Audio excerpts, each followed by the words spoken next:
The Earth is spinning on its axis at about 1,000 miles an hour.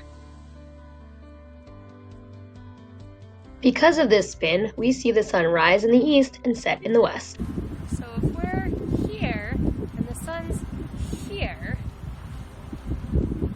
when the sun is rising, the distance it has to travel to get to us is much further than in the middle of the day. And then at the end of the day, it's farther away again. As the light travels from the sun to the Earth, the light waves bounce off particles in the atmosphere in a process called scattering. Blue is the smallest wavelength of light and scatters easily on the tiny particles of oxygen and nitrogen in the atmosphere. Midday, the light doesn't have to travel as far to get to us. So that's why the sky looks blue in the daytime, except if it's cloudy.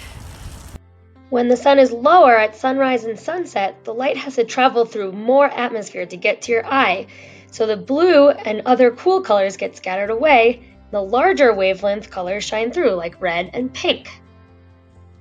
Go outside and enjoy a sunset or a sunrise. Thank you, sun, for shining. I love you.